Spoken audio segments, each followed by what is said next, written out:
But I would just go one step further. You know, the COVID has had a big impact in terms of creating a focus on build back better.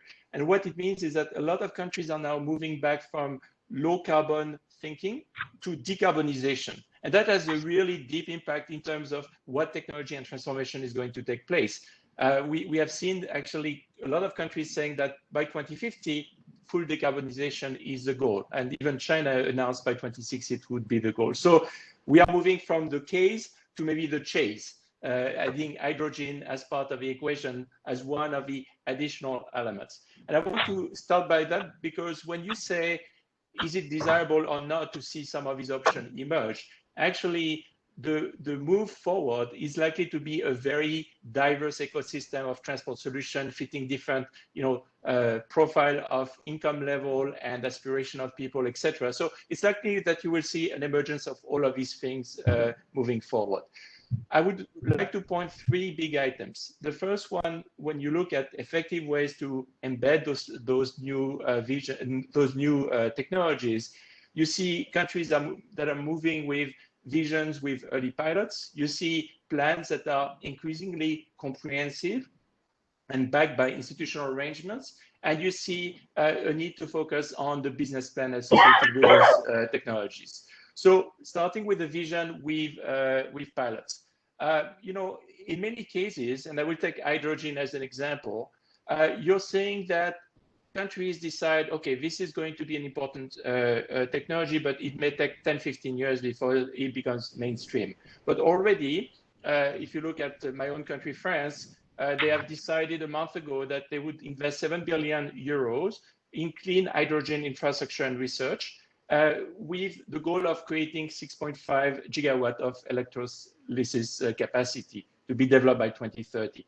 The reason I point to that is that a lot of these trends, technological changes, take time to materialize, and it starts with small pilots that then turn into a critical mass moving forward.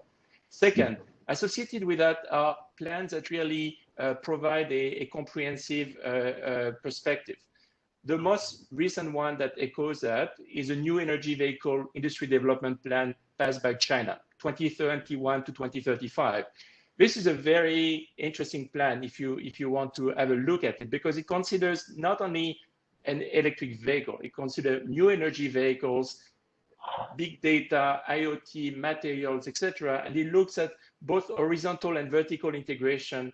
It thinks about creating committees at different levels, a very structured approach to avoid duplication, build on private sector input, research inputs to advance the plan. So all of this is placed into a very rigorous program of intervention that eliminate also discontinuity or misalignment in terms of policy standards and regulation across industries that are not used to work together. The energy sector, urban, transport, etc., that are required to make this happen. And that's really the big change. As the technology becomes more complex, you have a need to bring forward this kind of combination of knowledge management approaches, systematic approach, accountability across multiple layers, from ministerial level all the way down to the local level.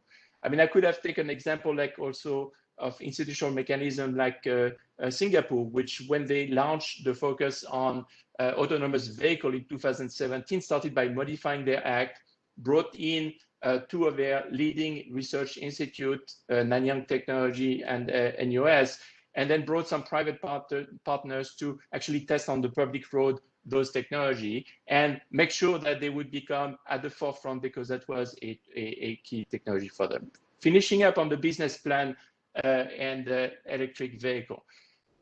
The two things I mentioned before are essential to go through the initial phase to the starting to grow the market phase. But the reality is that when you look at those disruptive technologies, they are growing much faster, but there is a question also of how do you move from a 1x volume to a 10x or 100x?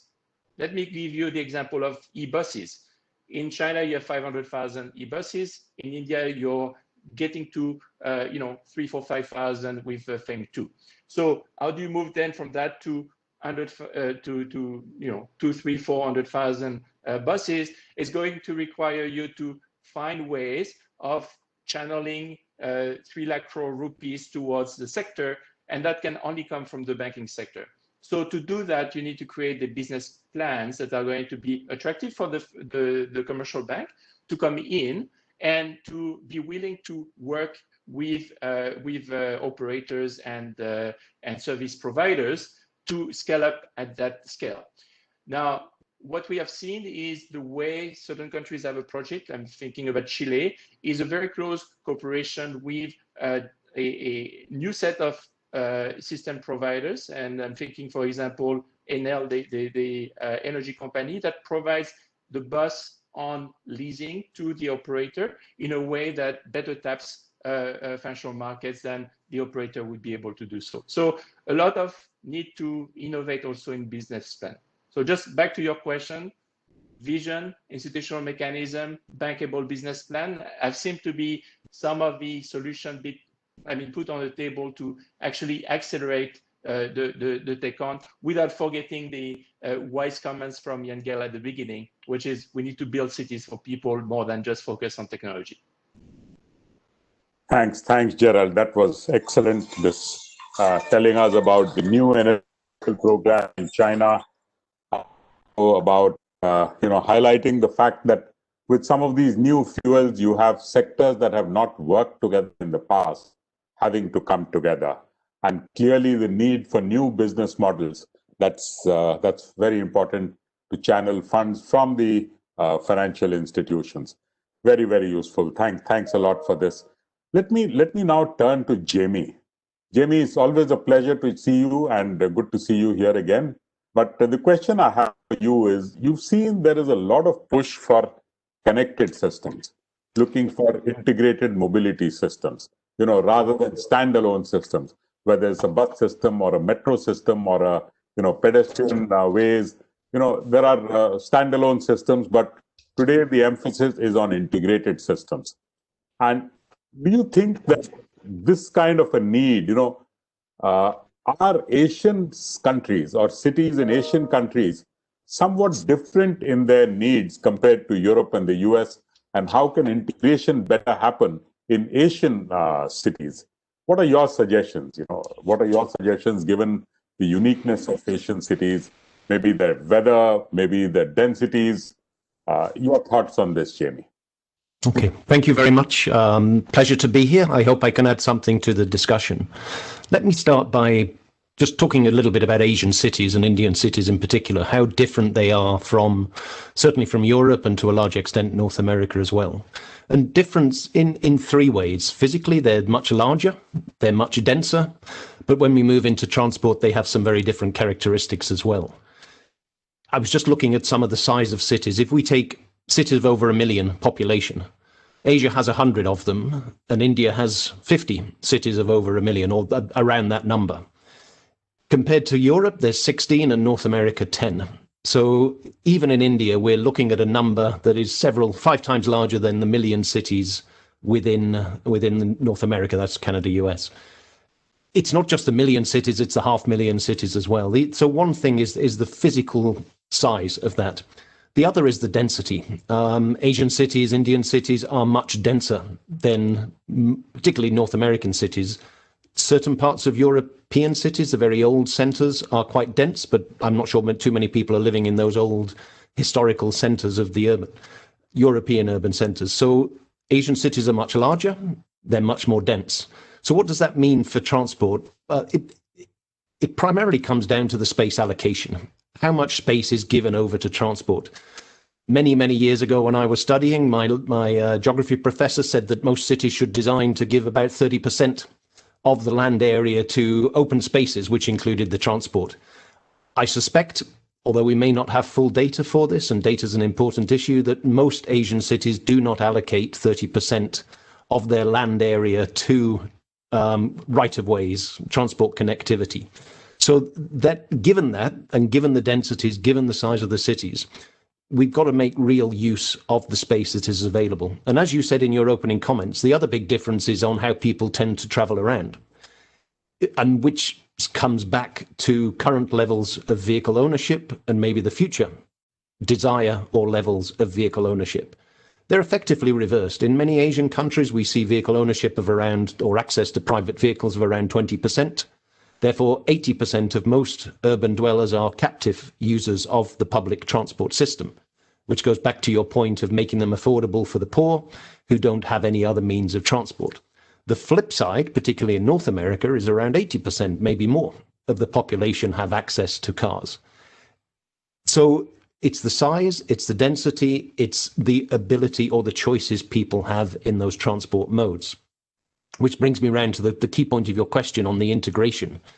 If you have private modes of transport, it's really up to the individual to decide how they get around. Most North American cities devote huge amounts of space to the private car. In Asia, there's a few examples where private motor forms of transport, Vietnam being the perfect example, of huge access. The motorcycle ownership rate is very large and the usage and that is a door-to-door trip.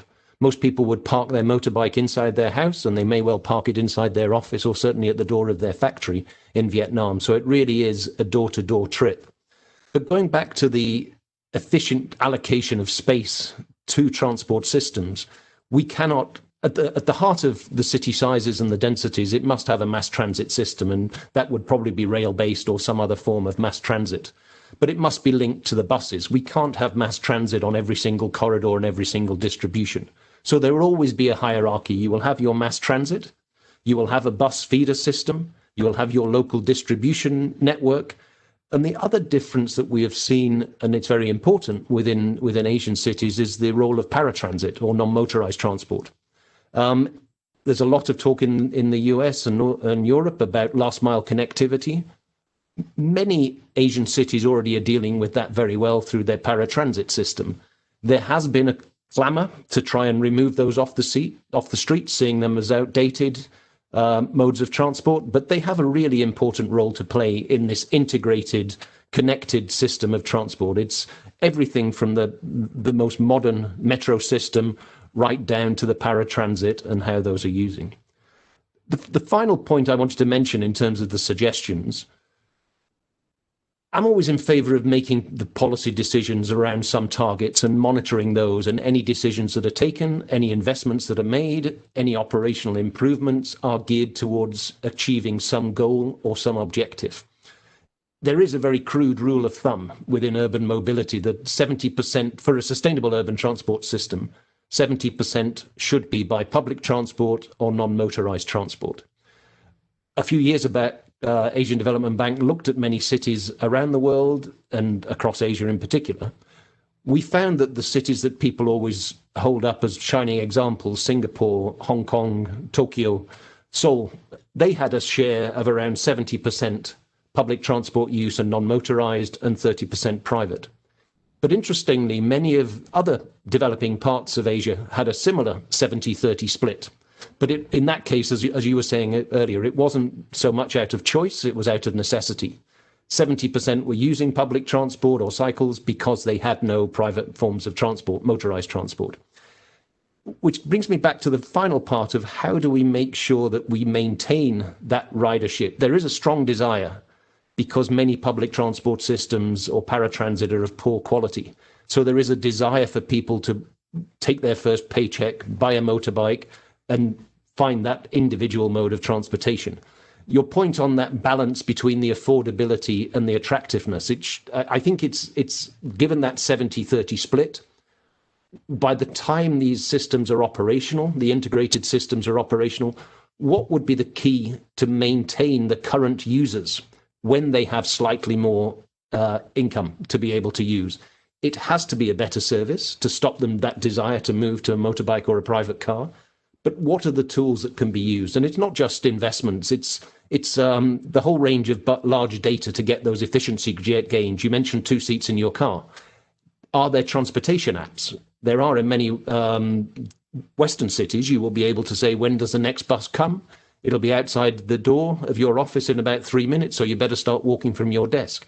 That information would maintain the attractiveness of the public transport system as well.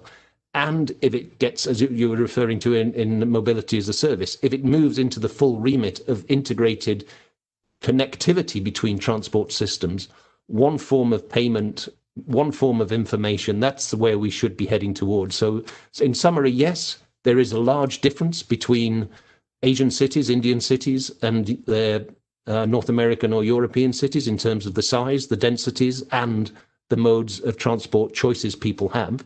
But above all else, yes, we should be integrating the systems. We do need the mass transit as the skeleton, the backbone of the system, but we must get the rest of the system in place as well. And that's the bus feeder services, the paratransit, the walkability at the local level. Thank you very much. Thank you, Jamie. That was very interesting. You spoke about a hierarchy of systems with the metro and a whole range of others, getting down to paratransit and perhaps even walking and cycling in that whole hierarchy. And obviously, you emphasized the need for them to be one integrated system rather than multiple standalone systems. So that is fascinating. If we get a chance to come back, I may come back to you to ask about how do you balance that affordability versus quality kind of a thing. I don't know how much time we'll get, but if we do, I will try and come back to you. But let me now move to Mr. Alkesh Sharma. Alkesh, you heard Jamie talking about this hierarchy of systems, and obviously what he's also sort of emphasizing is the importance of a mass transit system being at the core of it, to being the basic trunk.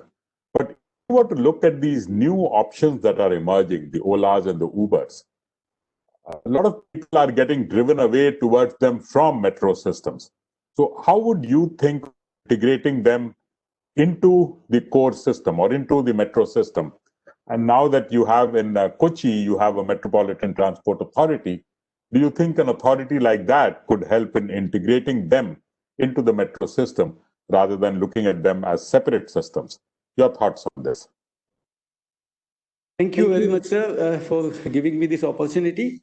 In fact, when we talk about public transport, I think a couple of good points have already been made. Mass transit, as you rightly said, sir, we have this hierarchy. And obviously, when we talk about India, public transport, even Cochin, in spite of this being a tier 2 city, we still get more than 2 million trips every day, which is almost the size of the population of global metropolitan agglomeration of Cochin. Now, looking at this point from the mass transit, how we are doing it, sir, we have taken a couple of initiatives in Cochin towards integrating transport systems, towards providing last mile connectivity, towards looking at other modes of services like the feeder systems, the NMT. So these are the kind of systems which we have initiated. And if we look at Kochi's problems are not different from what we have in other cities of India. The same issue which we have talked about, attractiveness of public transport. I think we have some of our city buses which are some of the oldest and among the worst quality of buses, the dirty vehicles we have, overcrowding in our buses, we have lack of punctuality. In fact, we have the previous speaker, Mr. James, has talked about it.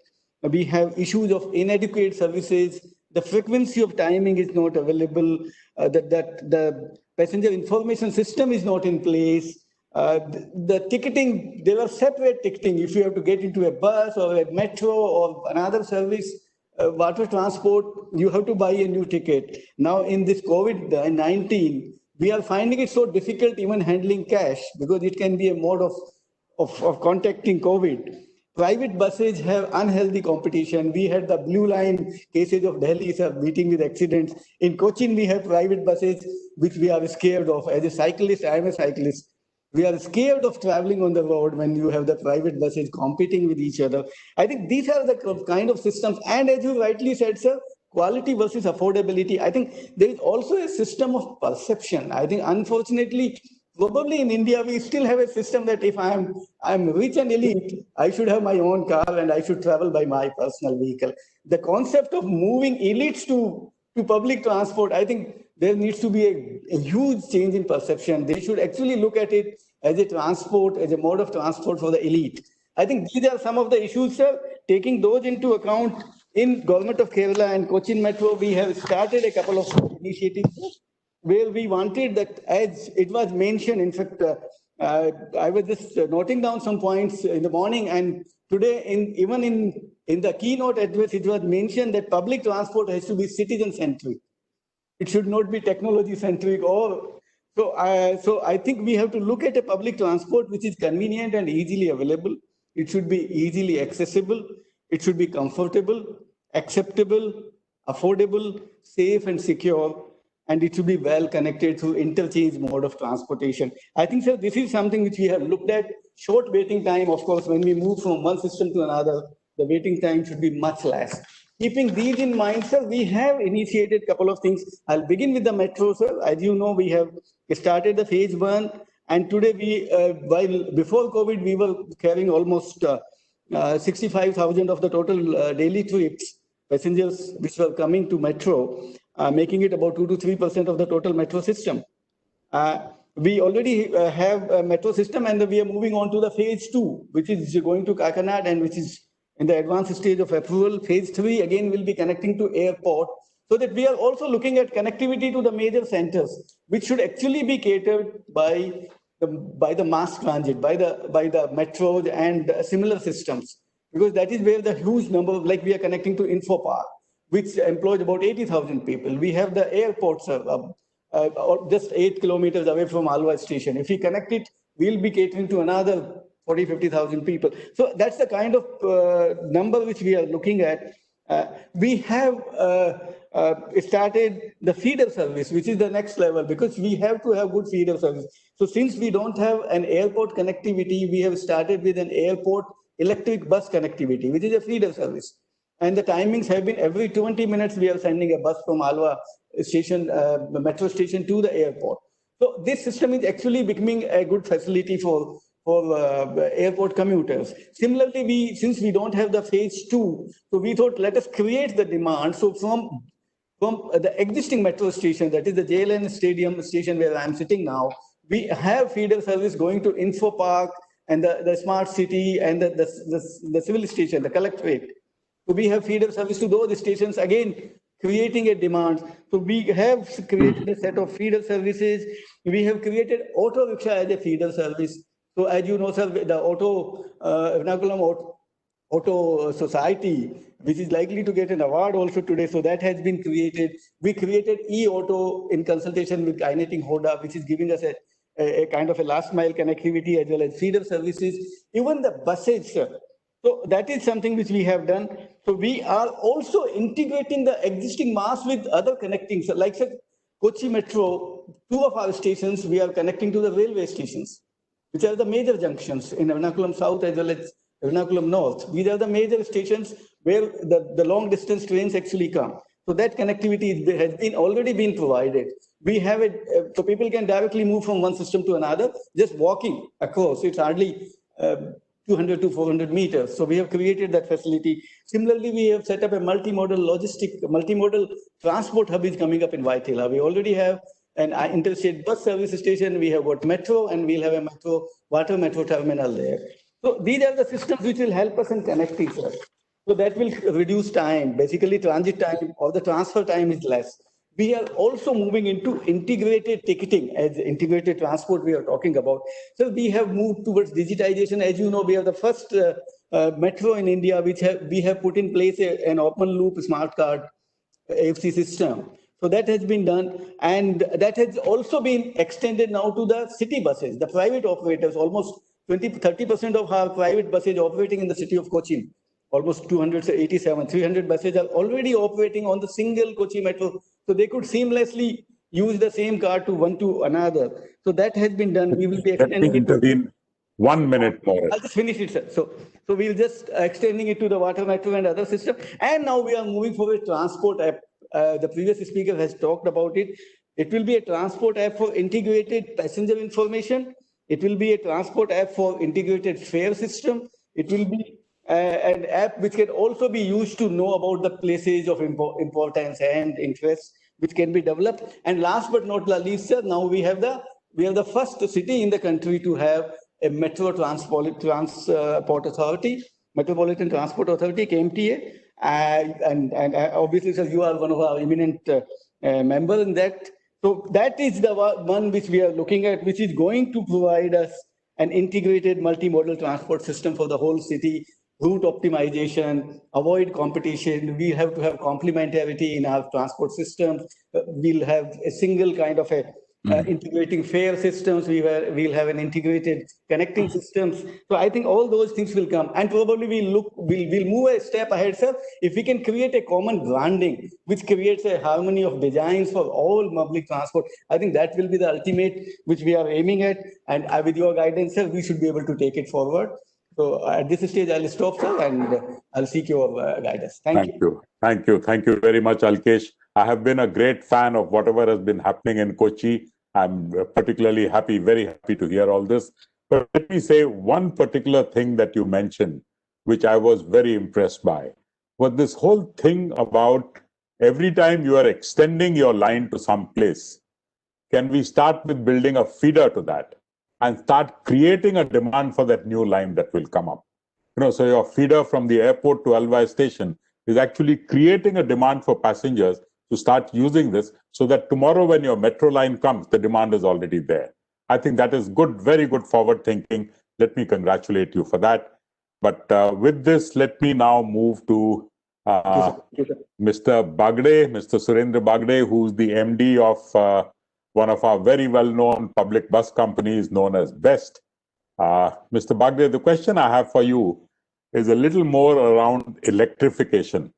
So many cities around the country are looking at electrification of buses. What is your view on that? What are you thinking of doing on this as far as BEST is concerned? Some ideas on electric buses. What are the challenges, if you can guide us? Hello. Yes. Can you hear me? Yes. Honorable Secretary Sir and other panelists for the conference.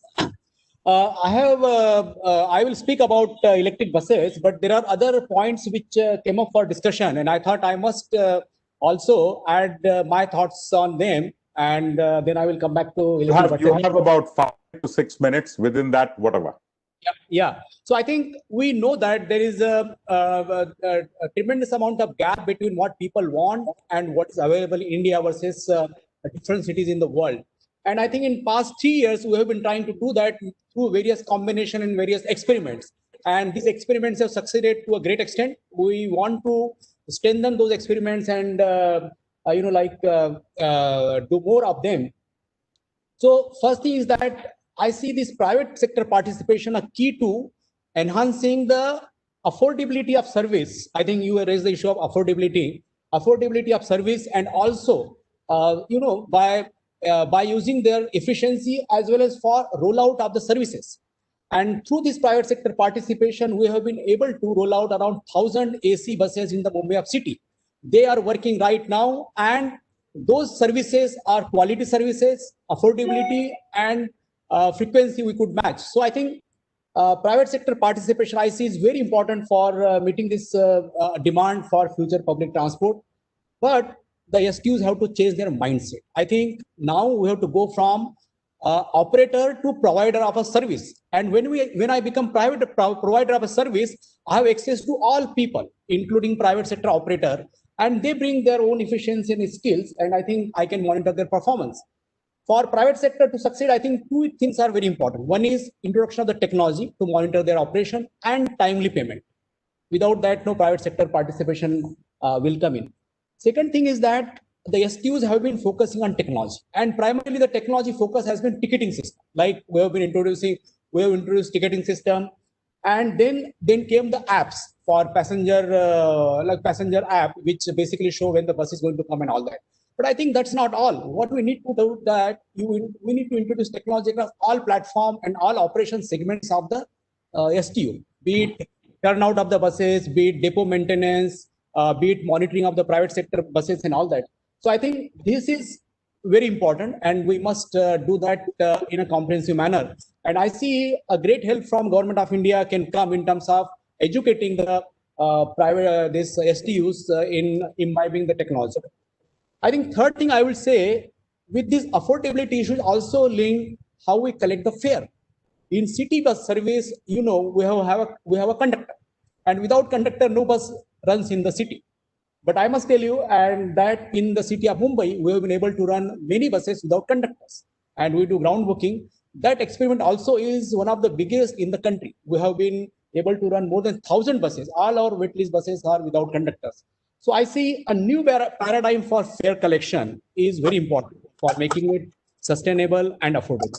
And the technology can help a lot. We would require to introduce a technology where validator-based ticketing can work. I go and just tap, and I am able to pay my fare without conductor in the bus. And I also see that the National Common Mobility Card system, which we are introducing and pilot is going on in BEST, that can be, and that is going to be the most important mode of payment for the passengers in future. So I think now coming to, but this conductorless bus operation is a new thought process. It requires a big mindset change, because it's not just a automatic fare collection system, but it's a entirely new way of collecting fare. Now, coming to the issues which you raised about the green buses, I see we have moved from diesel to CNG. BEST also is one of the pioneer transport undertaking which has championed the use of CNG buses. Whatever the new contracts we are issuing, either they are for electric buses or for CNG buses. And the electric buses, we also participated in various government of India scheme. But I see one of the factor which is of concern is a very high cost of very high capex cost, and this capex cost has an impact on per kilometer cost or whatever cost I bear. But I think the operators and the public have to do the total cost benefit analysis over the life cycle of its running and fuel cost and its impact on the environment. Now, the important point from perspective for speed of adoption of electric bus is the expansion in domestic manufacturing. And I must emphasize why I need to emphasize on domestic manufacturing. Right now, there are very limited manufacturers of electric buses. And when I go for bidding, I get bids from known people and very limited bids. So I don't get not only good prices, but I don't get to see what kind of services variation or what kind of improved services can be offered by the private operators. So we need expansion in domestic manufacturing. Second thing, I think there is entirely a change of focus on how the electric buses need to be provided. The electric buses need to be provided on not on just like you sell in the old manner, like you sell the buses and then the bus manufacturer forgets the operator and then operator struggles with the technology. That was that was fine with the diesel technology. But now electric, we know nobody knows what is there in the battery setup and nobody can fix it. So for electric buses to be accepted by the STUs, what we need is the OEM need to accept this waitlist model. And they need to work for a longer period, not for selling, but for a period of 10 years, where they can say, okay, this is my bus, I'm going to operate it for 10 years or 8 years, and you are going to pay me for services delivered, not for the bus sold. So I think this model, if it is acceptable and adopted by manufacturers, and if they expand their manufacturing capacity, I think there can be quicker acceptability of electric buses in our system. Second thing I must add, third thing is that battery technology. Battery technology needs to improve, not only in terms of how much kilometers they can offer, but also in terms of charging and speed of charging. Now, if I spend 4 hours of charging time, you can understand that there are limitations, that I have to charge only in the night. And then people have talked about opportunity charging, fast charging and all that, but there needs to be demonstrated. I must also add why this battery life and not battery life, but the kilometers offered on single charge is important, because traditionally when I operate diesel bus, they go for 250 to 300 kilometers, and I don't have to worry about stopping in between my route. Otherwise, passenger will not be able to ride my bus for entire schedule. So meeting schedule requirement is very tight in city bus operation, and for that, this battery management and the ability of the OEMs to offer me the dedicated kilometers without any break in service, I think that is very important for electric mobility to prosper, grow, and also achieve acceptability from the STUs.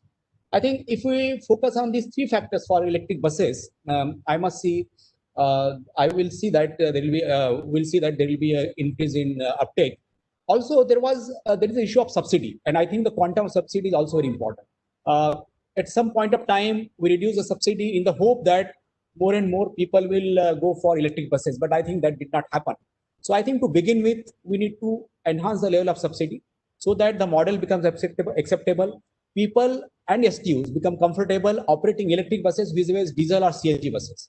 Now we have only around 40 buses in Mumbai. Our second lot is going to be commence in operation from November, and we will have around 400 buses. My desire is that we should be able to have at least 50% buses by 2025, but 50% of the buses, and we need to augment our fleet to 10,000 or so. So I think if the subsidy component is also enhanced, coupled with whatever 3-4 issues I mentioned, I think STUs will be very in a much better position to accept the electric mobility. To summarize, I see a bright future for public transport. Everybody has emphasized that mass transit is required, we require buses also. And buses are to have quality and affordability. And I think those 4 or 5 points I mentioned, if you combine with the technology, private sector participation, we have seen all happening in Mumbai. My mini buses, I think many people have experienced, and AC buses, I think they have changed the perception of the quality of service we have been able to provide. And with that, I see a bright future for public transport in Mumbai and elsewhere in other cities. Thank you very much. Thank you. Thank you very much, Mr. Bagre. I think some very important points that you have made. While mass transit is important, buses are equally important. Without buses, you can't have mass transit functioning effectively. I think the other very interesting thing you mentioned, coming from someone like you, I think is a very important thing that you mentioned, that it's not important for looking at government agencies not being as operators of public transport systems, but as providers of public transport systems. By bringing in private operators into a common fold and using them to sort of provide services, I think Gerald, this will be music to Gerald's ears if I know some of the work that he's doing. I think the other interesting thing you mentioned about I think I like this one about timely payment being important for successful private operations. I know many where timely payment did not get made, as a result of which private operations completely failed. So I think that's another very valid point. Your whole idea of the capital cost of the electric bus being an issue. But as you yourself said, there are business models that are emerging where you can have the wet lease model or something like that to reduce the capital cost and make it easier. But very interesting points. Thank you very much. Thank you very much. Let me now move to Mr. Joseph Bodda. Joseph, you've been working on an area that is, to me, very exciting and very futuristic. The whole idea of mobility as a service. And the reason, what I would like to ask you is, what is your advice to a country like India if you were to go forward with mass mobility as a service? What are the kinds of institutions that lead this effort? What is it that the country needs to do, or the city needs to do to make mass a reality in Indian cities? How does one go about doing it? Can you give us some advice? Yeah, thank you so much. Thank you for the invitation, for having me in this very timely conference. I'm happy to hear that a country like India is so much into innovation in the field of mobility. In fact, I'm already working with a number of cities in India, including Kochi, in how to implement mass, as you say. And let me say that from my experience working in European countries, mostly fostering mass, it is a multi-sided challenge. I mean, the concept is quite easy to explain in principle. Let me start by providing a very simple definition to something that has more complexities behind. The definition would be that provided that in a city there are plenty of options to move from A to B, not only public transport, but also other shared mobility services, why not having all these alternatives to move around in a single application that makes the life of the users, the travelers, simpler and provides a more efficient, affordable, convenient mobility, combining public transport and other mobility services. One of the main complexities of achieving this is, I always say that it's not that much a technical issue. Of course, there is technology that is needed in order for this to happen, but the technology more or less is there in place. What is more complex here is to make public and private agents in the mobility space to work together towards some common goals. So the goals from the public perspective are rather different as compared to what a private company in the mobility space is pursuing. So if you look at mobility as a right, so there is a right for people to move around because it generates economic activity, because it enables people to go to the university, to go shopping, whatever. This is something that needs to be enabled by public authorities. This is quite obvious. And because of that, the cities are keen to enable competitive public transport systems. But public transport systems quite often do not cover for all the mobility needs from all different types of users. And because of that, there is the opportunity that has been addressed by new companies like the Uber and Olas and others that you have mentioned in your first presentation. So there is clearly an opportunity here to be filled by providing additional mobility services. And for all of these mobility services to thrive, there is the need for them to be profitable from a business perspective. So they need to generate a profit. And again, Uber and the likes have yet to show any profit. This is complex. And there was a figure that I found very interesting, shown by one of the panelists preceding me, which is this 70-30 rule, 70%, 30%, where 70% should be public transport or active mobility, walking, cycling, in order for a whole mobility system to be sustainable, right? And sustainability is a societal goal that any public authority should pursue for sure, but there is not a clear business model behind sustainable mobility, let me say. So what all the players are pursuing is to provide you with the sufficient means to go from A to B in the most cost-efficient way. So quickly, more affordably, and in a more convenient way. So what is needed in order for this to happen and to make both worlds, the public societal goals as when it comes to mobility, which are providing affordable mobility, sustainable mobility, inclusive, equitable mobility, how to combine this with the ambition, legitimate ambition, let me say, from private mobility operators to be a profitable business model, to be monetizable. So in my view, what is needed here is a public-private partnerships. So public leadership to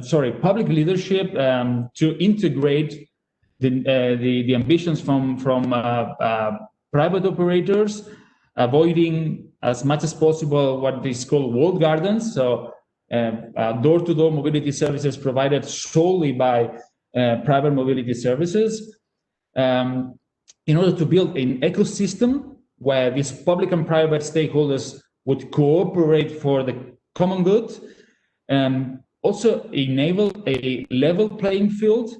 So by means of putting in place the right framework in terms of regulation, but regulation that at the same time enables innovation. So not regulation that limits what is possible, so that it enables more of innovation to happen. Also importantly, it has not been that much mentioned before, which is access to data. And so data is crucial. Having access to all this data that is generated by mobility as a service platforms and being compliant with standards and privacy legislation is key, because having the whole picture how travelers are moving around city through data will enable city planners to better and more efficiently manage mobility for common good. And also, I would like to ask one last thing, which is there was a discussion by a panelist before me where it was said that in order to have a more public transport ridership, there is the need to provide feeder services. So first and last mile mobility services to bring more people to public transport.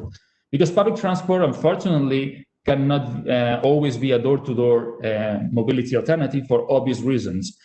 My point here is, if mobility as a service is to be seen as a profitable business model for private parties, for private stakeholders, but at the same time is seen as a very interesting tool for enabling a better mobility, more sustainable, more equitable for all citizens, why should all public funding be placed only in public transport? And there could be the possibility to also provide some public funding to privately held mobility services with the objective to take more riders, more travelers to public transport. So to cover these first and last mile legs of multimodal trips. That would be some food for thought. And yeah, let's. I'm happy to take questions on the potential levers for enabling mass, in particular in India. Thank you. Thanks. Thanks very much. Okay. Thanks very much, Joseph. I think that's fascinating. We are yet to see this kind of integration happening in India. Hopefully, we will move forward. But if I understand you right, and you can correct me if my understanding is right, is that, say tomorrow, if I want to go from A to B, and I have an app, I could simply say that I have to get to that place in 15 minutes, and I'm willing to pay $20,000. So the app will tell me, okay, your helicopter is waiting for you, go and grab it. On the other hand, if I say I'm not willing to pay any money, and I have 5 hours to reach there, it will be able to give me a walking route up to that place. So that's the kind of mobility as a service. I can get a variety of options depending on certain constraints. I'm presuming that this is what it is. But thanks a lot for that advice. That was very good. I'm hoping we'll be able to move forward on this. But let me now move to Professor Shivanand Swamy. Professor Swamy, you've been a teacher for so many years. As far as I've known you, you've been a teacher perhaps much before that. You've encountered a large number of youngsters as your students. You've yourself been a youngster at some point of time. Now, do you see some kind of changes in people's travel patterns? You know, from the time you were a student to now, or maybe 20 years ago to now, do you see some kind of a changing pattern and how people are trying to travel? Over to you. Thanks, Gopi. 40 years is a long time, and many generations, and the change is enormous. I think change is really enormous. What I would like to bring to the forum is a pilot survey, a larger study which we are intended to carry out on young people's mobility patterns. Okay, how they are evolving over a period of time. Looking at that, if you really look at the socio-economic changes, there is lots of them in terms of that change. Family sizes have shrunk. Work and education participation has increased, especially from the feminine gender. Disposable incomes are on the rise. Car and two-wheeler, both in terms of operating costs as well as the capital costs, appears to be within the affordable limits of the many in the society today. Vehicle ownership rates are increasing. Cities are also physically spreading across different regions. IT, as you mentioned, is an important innovation disruption which has come into. If you look at the travel patterns, there are three things which one needs to look at. How often do they travel? That's, I think, is number one. That's number of trips. Two, how long? What is the distance? And three, in terms of the mode choices. And these are the three things which we looked at as part of this study. What we see is that young people today are traveling much more than what they were traveling. People who were traveling 20 years ago of this age group. I think that's an important thing there. And it's also stated that in future too, people will travel more. That means the trip rates of the current 1.5 in Indian urban cities, what you observe, are likely to go up to 2.5 in the next 2 decades or in a decade or so. I think the trip rates, more people, more trips will happen in urban area. That's number one. Number two, they also, from the past to present, if you look at it, there is an increase in the distance. They travel longer distance. It's about 7-8 kilometers, seems to be the average for all Indian cities across the country today. And that's likely to continue. People are not likely to travel much longer than about 7-8 kilometers and for about an hour and 20 minutes in a day. I think that seems to be the kind of a desirable maximum limit which people are setting themselves there. In terms of the modes, if you look at it, young people in the past dependent on bicycles and walk and public transport, mainly public transport, going to colleges, schools, everything else. Public transport was the only mode. But with two-wheelers in the 1980s onwards, as you see, Maruti came in and everything else, things have changed. People now do not actually have shifted to two-wheelers and four-wheelers. Even in my institution, when I was a student, there were a few bicycles, otherwise people would walk or come by buses. And today, about 10-15 years ago, it was full of two-wheelers. Now it is full of cars. I think that's the way things are changing now. Young people are driving much more than before. Will it continue? I think that's a question we'll come to in a minute or so. Public transport usage has come down because systems have not evolved over a period of time. They have stuck in the old ways of delivering a service. I think we need to change our ways of delivering the service, need to keep up with it. That's, I think, seems to be the major problem there. They tend to walk less. People used to walk much more. Therefore, active mobility has reduced significantly in these periods. Okay. There are also this Ola, Uber. I think it's taking some young people's interest. I think is getting into some of these modes much more in larger cities because driving is becoming a pain and parking is becoming a pain, and therefore it is easier to access that. Whereas the people who own vehicles, they tend to actually either depend on their own two-wheelers or four-wheelers. So that's the way things continue there.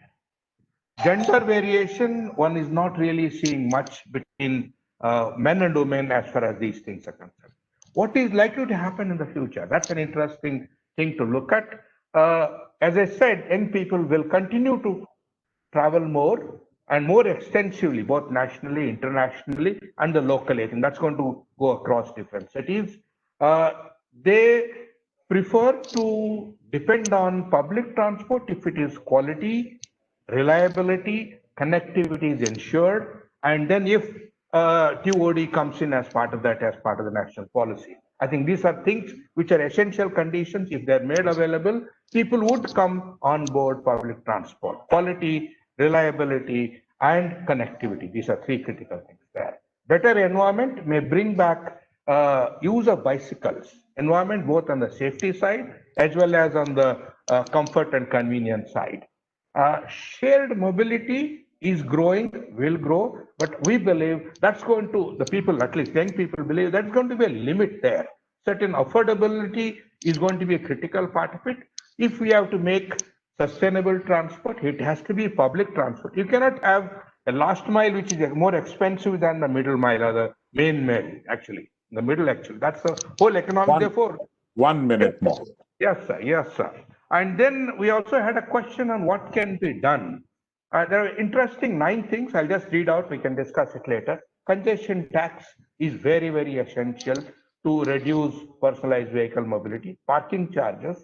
Invest in public transport, mainly buses, promote shared mobility for shorter trips, better connectivity, that is 5G, whatever other things can come in, taxes on disincentive, land use policies, mainly making flexi timings and TOD. One important thing which people mention is people are stuck to mobiles today. Can we take youth away from these mobiles to mobility using bicycles or walking and activity? I think that's the key message which comes across. Take people away from mobiles and make them more active. I think that's one point. And finally, can we do something about rental housing so that rental housing policy so that people don't have to move longer? They can shift the houses. That's all for now, sir. Thank you. Thanks very much. I think exciting ideas, exciting trends. But let me finally turn to Mr. D.S. Mishra. He's finally the boss. He's driving everything in this country when it comes to mobility and urban development. Mr. Mishra, you've heard so many different thoughts on mobility and the changing, emerging patterns in mobility. Could you share with us some of your thoughts and what you plan to do? What are a number of exciting ideas that you have? Can you share some of them and how do you deal with these changes? Mr. Mishra.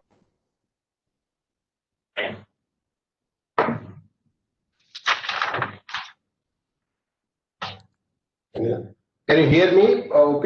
Yes, yes. Okay, thanks a lot. I think we are quite close to the session and people may be having a lot of questions also. After being such a very, all that exposition which came from the different experts on the panel, a lot of questions may be there with those who are participating in this discussion.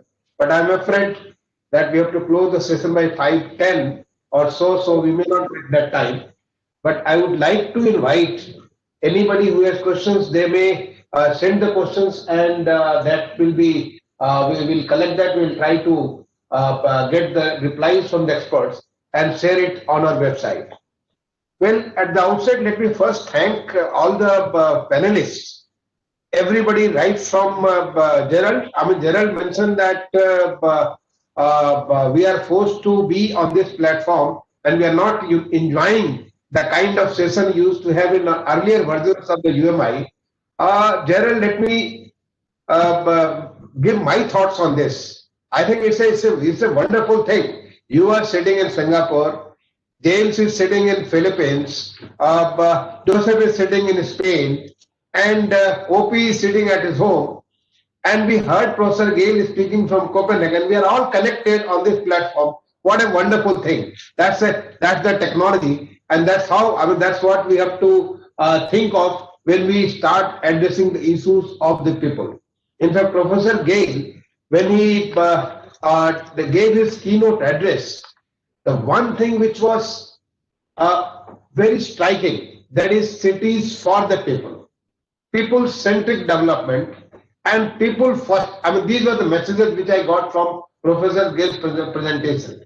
And all that which I heard from the panelists here, I think all of you was, the one thing is very common. That is all of you wanted to promote public transport, promote non-motorized transport, utilize innovation and technology to the best possible extent for serving the people's need. Is that OPM I being heard or okay? It's just out some technological problem. Yeah. No, you are yeah. Can I now ask you not to just, can you stop this? Yeah. Let me. Yes. Okay. So all this flows as a common message from all the 5 panelists. Well, after hearing all of you, I would like to mention the first thing. Coming from one of the panelists, perception is the most important. The OP mentioned it. It was affordability versus whether it is affordability, and the other word he used is quality versus affordability. It could be affordable at the same time provide a good quality, because the technology is making it possible. What is more important is the perception, especially in our context, when Jamie was mentioning about very high density cities in Asia, there is also a perception that poor man's vehicle is the cycle and the rich man's vehicle is the car. We heard Enrique Penelosa, the famous mayor of Bogota, he said that a developed city is the one where it is not the poor who uses a motor car. He has his own public motor car, but it is the one where the rich uses the public transport. So the advancement is in the rich using the public transport, and that's what in Bogota. I mean, I shared one of the panel in World Bank headquarters when OP was there. He said that's what he meant sure while he was the mayor of Bogota. Well, that perception management is the most important. People should start thinking that the public transport is for the people. It is not the rich or the poor. The second is we have to put people in the front. People's needs are in the front. I mean, whether you address through the mass, which Joseph mentioned, or whether you there is mobility as a service. I mean, where the public and private, they all join together in providing this service, and mobility being, I mean, whatever best you can give, because it is the people's movement. I mean, people has to be, it is the people's movement important and not the transport. So how do you provide this service? That is most important. And there, the different hierarchy of the systems, the mass transit, which is say metro system. We have now gone for the metro light in India. I mean, it has been there in various parts of the world. Today, our minister launched the Metro New, and I'm sure in time to come, I mean, next couple of years, we are going to have various cities, tier 1 cities, which are going to have the Metro New, tired metros, and this is going to be the new kind of a mobility solution. Ultimately, what is our objective? To provide a convenient, punctual, safe, comfortable mode of transport. If that is possible with much lesser cost, in fact, we can provide services to the large number of population. At the same time, the shared mobility, I mean, the next two, the metro system, all this, and the fourth one is the metro, water metro, which was mentioned by Alkesh, which is there in Kochi. Maybe some more cities in the country are going to have the water metro, where the people have the similar kind of experience on the water. The bus system, the BRTS system, and then the paratransit. And ultimately, it is the non-motorized transport. People are walking or cycling. All these have to be working together to provide the complete solution to the people. We have to, the shared mobility is something which I think it is now the new trend. The young generation. My son, who is an architect, he goes to his office almost 7 kilometers from my house using the cycle. In fact, when I use car for going to different places, he asks why you are using the car and you are sitting alone in your car. So he questions this. The young generation, when we were buying the new car, say a couple of years back when he was studying, we wanted to change our car. He was the one who opposed, why do you want to buy a car? Maybe the new car has come. Why can't you manage with Uber and Ola? And now even we use, I mean, sometimes me and my wife, I mean, I think that's a trend. We get the Uber, we get Ola through our mobile app, and it's such a convenient service. We don't have to ask the driver to wait somewhere. In fact, in time to come, this is going to be the new order. This shared mobility is going to be the new order, and I mean, this is where a lot of, I mean, it is not only the Uber and Ola which is there.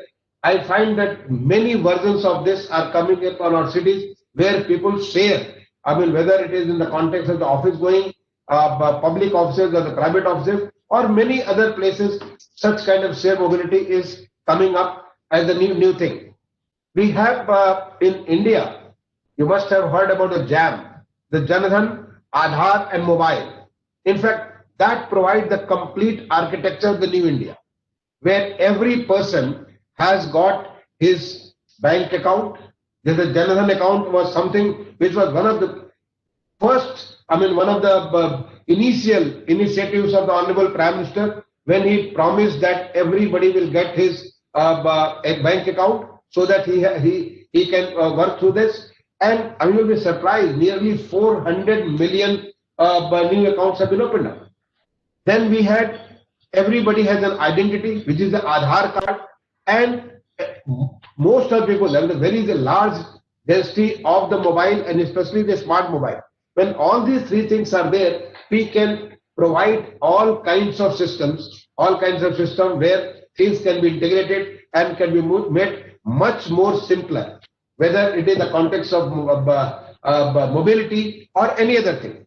You find this currently when we have been going through the COVID kind of a situation, and a huge amount of money was going to be transferred to the poor, was going to be transferred to the various people to make them sure that they are able to survive, they are able to keep their life up. And for that, all that money was transferred just using this jam structure.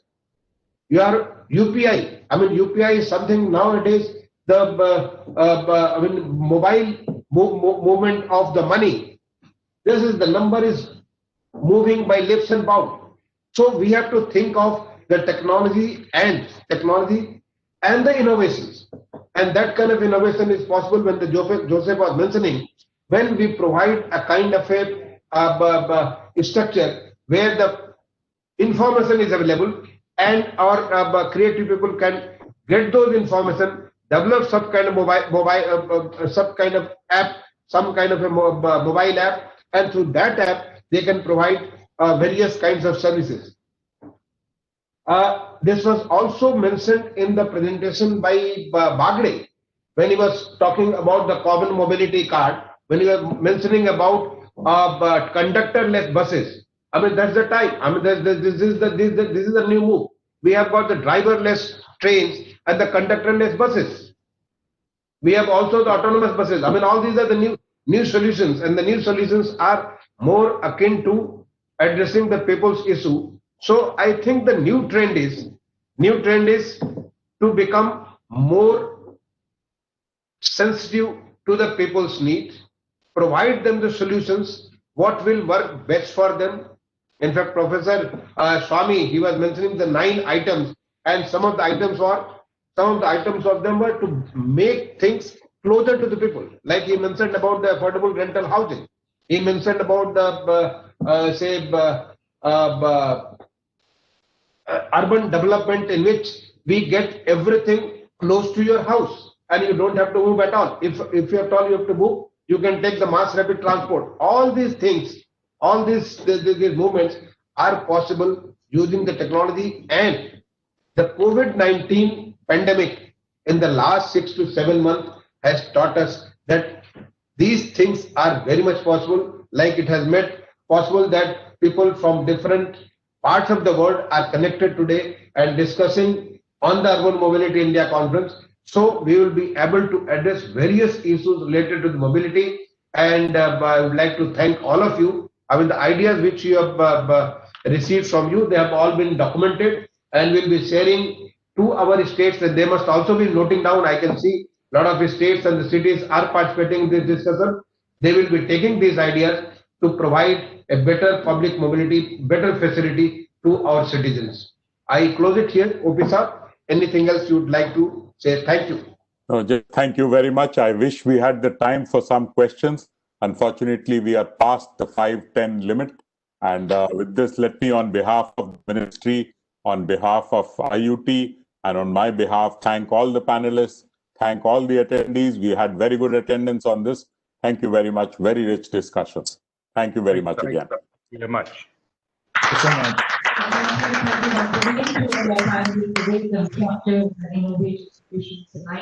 Thanking once again Respected Secretary Sir, Dr. O.P. Agarwal.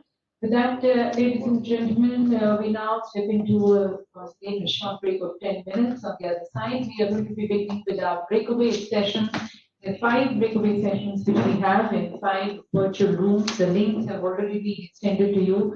In any case, we are flashing it also on the chat box. You requested to kindly get connected, log in on that link, 10 minutes during this 10 minutes break, and be a part of those sessions. These sessions are emerging trends in mass transit systems, challenges faced by city bus services, and roadmap for its expansion. post-COVID mobility, strengthening of walking and bicycling, framework for transitioning to electric buses and trans-country session. So it's 5:15 at this time, 5:25 India Standard Time. We are going to be beginning with our breakaway sessions. Just connect on the link and be a part of those conversations. Thank you.